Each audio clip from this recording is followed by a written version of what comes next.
Hey y'all, welcome back. This is gonna be a follow-up video to a video I did before, which is about advice for future volunteers. The one I did before was advice after having finished pre-service training. I wanted to do another one in this series called advice after IST, in-service training, which happens about 6 months into coming to the Gambia. So you'll hear a little bit from me, and then I've also got some videos recorded from a little while back with some of the other volunteers, and you'll get to hear from their perspectives as well. I think let's just jump right in. I've got my notes here on the side, so I'll be looking over this way to make sure I cover everything. Big piece of advice, calm down. I'm someone who very much likes to operate like it 100% every time, and I always exhaust myself in doing so, and often to my own detriment. And especially because there's so much going on, and even 6-7 months in, I'm still adapting to everything. I think it's important to recognize that, like, at least for me, I am the only one setting like the expectations for myself. Peace Corps' expectations of me, my host family's expectations of me, my village's expectations of me, they're pretty low. They still have some, but I think it's important to recognize that I'm kind of like, oh, I need to make Gambia a top 10 GDP economy. Like, I mean, I'm exaggerating, but you get my point.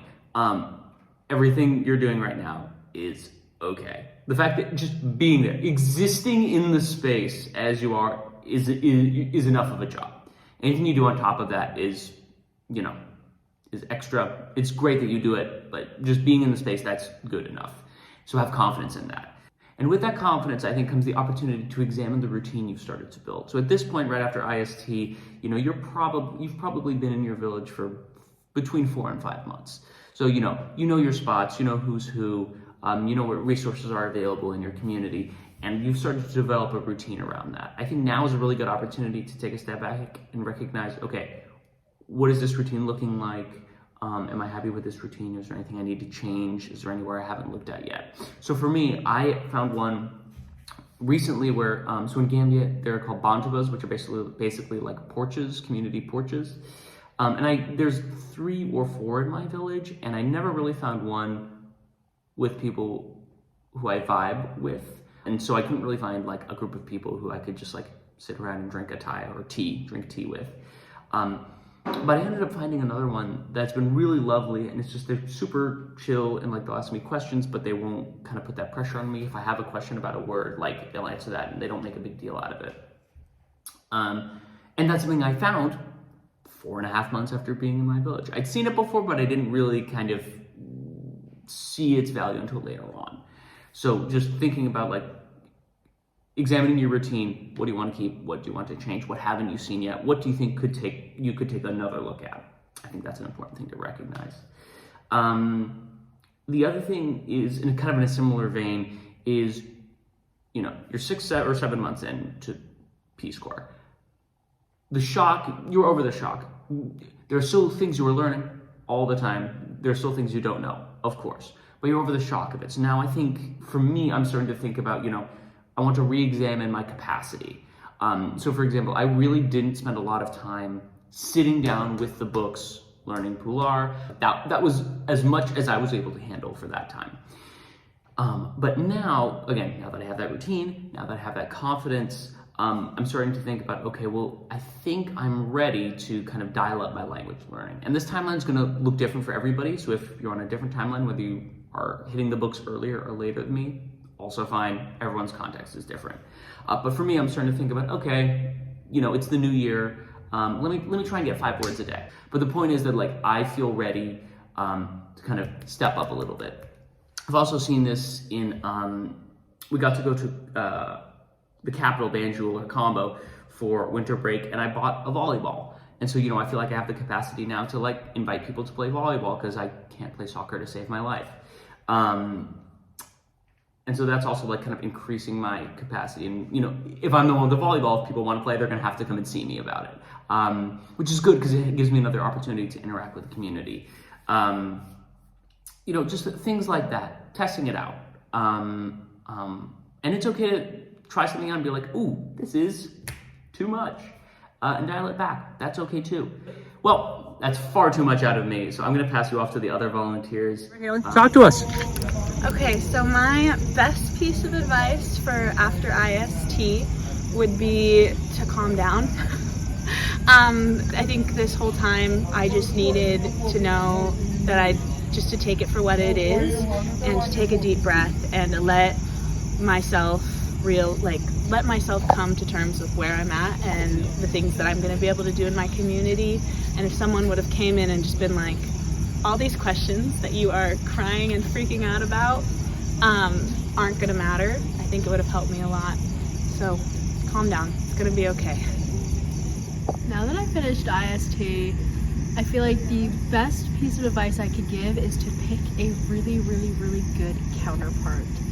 And that sounds really obvious, but when it comes to people in the community that you want to work with, especially people that you want to bring back to Masembe, it has to be somebody that you not only trust and work really, really well with, it has to be somebody that you're willing to share this with, that you're willing to share your American friends with. So please do your best to try to find somebody you work really well with in IST, because I have had people I have worked with that I've thought about bringing to IST, and then it turns out that they're not great to work with, and I think that was the best decision I made, is not bringing those people and bringing somebody who wasn't at the top of my list at first, but who ended up being absolutely amazing and fantastic.